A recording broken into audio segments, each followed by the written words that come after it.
I feel like I should probably say a bit more about MABBA than I did. But I'm going to wait till I put more makeup on. Hang on. Still cooking. Everything has changed. Everything has changed.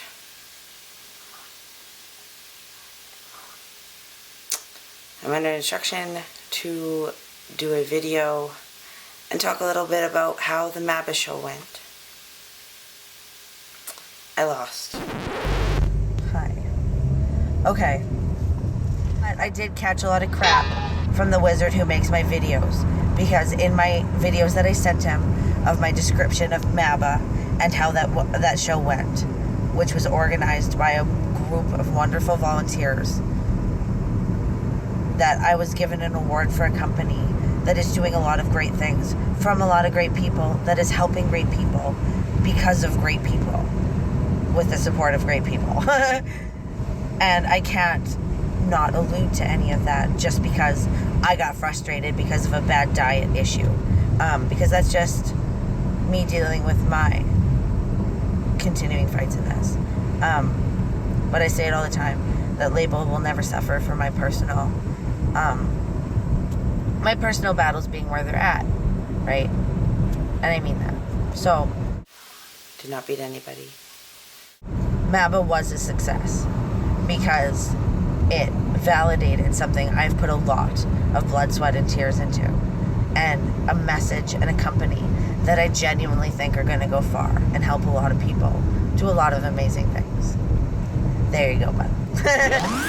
I knew that my conditioning wasn't quite there. It's getting there. I am show ready, just about. Due to some complications with my health, some disagreements with people I was working with previously, I'm again kind of looking at a different approach to my training, which is more based on performance-based prep coaching. So I've been talking to some different people, and for the first time I'm getting some warm fuzzies about the direction my training is going. For real. MABBA was a disappointment. I had a bad week, so I didn't do a video. I'm going to stir my green beans. Hang on.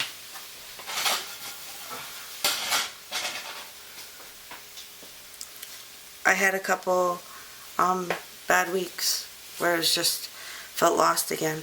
And I didn't blow it at the gym or with my diet or anything. But I'm ready to push forward now for my NPC debut. But I survived MABBA and another loss in here. And I've learned from it. I think I better. What are you doing? Starting. So somebody that I know had the brilliant idea about zucchini in my diet. I've never really eaten zucchini before. But you can shave it into noodles. So, I tried it and absolutely adore it. And then I figured out if I can jam a chopstick into it, I can actually make these noodles pretty quickly. But I have a new beautiful diet that I absolutely adore. My macros have been switched around to maximize my performance and my energy, which is much more suited to my training style, because I train like a freaking beast. That's why I put on muscle, right? So I can't starve myself. I just can't do it. I've got to change up a lot of things, and I'm very excited with how this is already going. So we're learning how to make zucchini noodles because this is delicious. But I got peanut butter back in my diet. Artificial sweetener. Like, I got a coach. He told me, I think 3 days ago, that I was allowed to have a Diet Coke. And he was on the phone with me today. He's like, "You didn't have a Diet Coke yet?" I was like, I can't even believe it.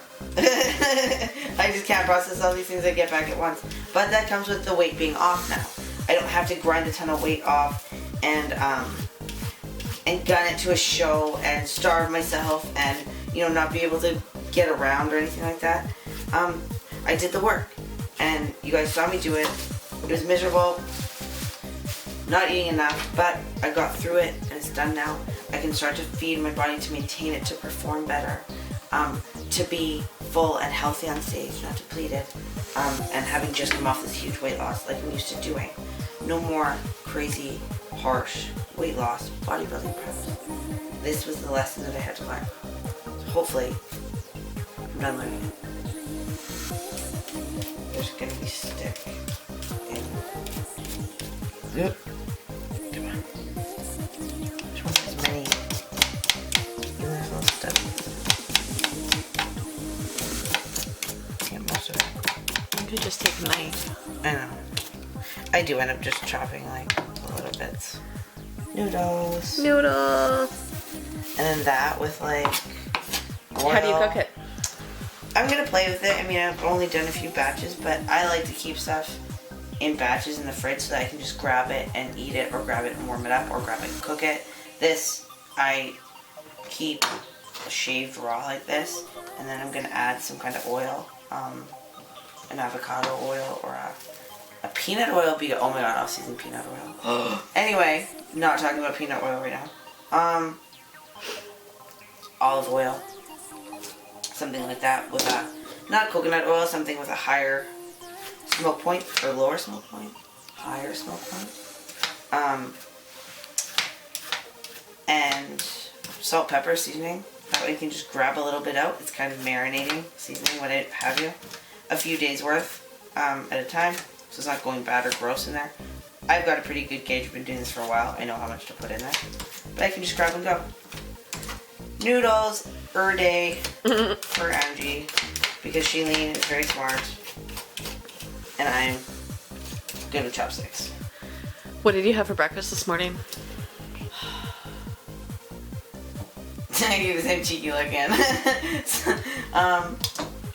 So I've been getting tired of eggs and egg whites for a while. Like, a lot of people, right, can't get up in the morning and stomach eggs. I've been doing it now for 8 months straight. I've probably eaten like 1,000 eggs, and it's just not sitting well anymore. There's no way I can make it taste good. My stomach doesn't like it. So Coach phones me and says, what if I could make your entire breakfast into a pancake? And then, so I thought about it, and I was like, yeah, you know, the ingredients and blended with like just a bit of baking powder. And I was like, hang on, I also get peanut butter in the morning. He's like, yeah, you can put peanut butter on it. Like, dead. And like, of course I forgot about Diet Coke. I just got a pancake every morning. I can't process getting all these things back at once. I can't do it. I can't have a Diet Coke because it's like, or Diet Pepsi, because it's like I'm too busy enjoying all the other things. I've deprived myself for so long to get this fat off, to beat the food addictions. And it's a lot of food addiction. People don't want to admit that. I beat the food addictions. I got the cravings down. I sorted out my habits so that they were efficient. And I really made an effort to solidify this clean eating into my life, into my lifestyle, until I really found ways to enjoy the heck out of it. It's hard now to get all these things back and still feel like I'm bodybuilding. So I have to keep my head in the gym. Can't be like, oh, I'm off season, go eat whatever. I can't do that. I have to keep my head in the gym. I can't let myself slip even once now because I'm between shows. I have weeks. So I'm giving myself things back in increments. When I feel deprived, I'll have a Diet Pepsi. And so that was like 3 days ago. I was like, I'm going to save the Diet Pepsi. And I haven't eaten it yet because this diet's really good. But eventually I'm going to get hungrier. So I'm just trying to, even at this level, keep my head in the game. Because I've never kept my head in the game for this long. So we'll see. Breakfast pancake day for the win. FW.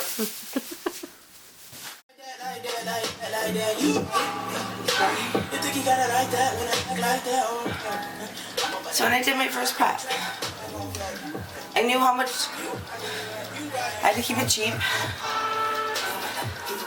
but I bought a machine online to work out at home, do my fasting. Best $400 I've ever spent, because I probably lost like 100 pounds on this thing, to be honest, because I put it back on, right? And then Shailene can come do label work while I do my cardio like 4 seconds away from my computer. But yeah, make it work. Lens cap. Hello world. I still have shakers. I still have muscles. I didn't get fat. On this episode of Who Does That? Farm fresh egg deals. Going down in the change room at the gym. Cleanest protein you can get, guys. That's what's up. Hulking out. It is Saturday, 2 weeks out of my new NPC debut in Florida. Dun dun dun.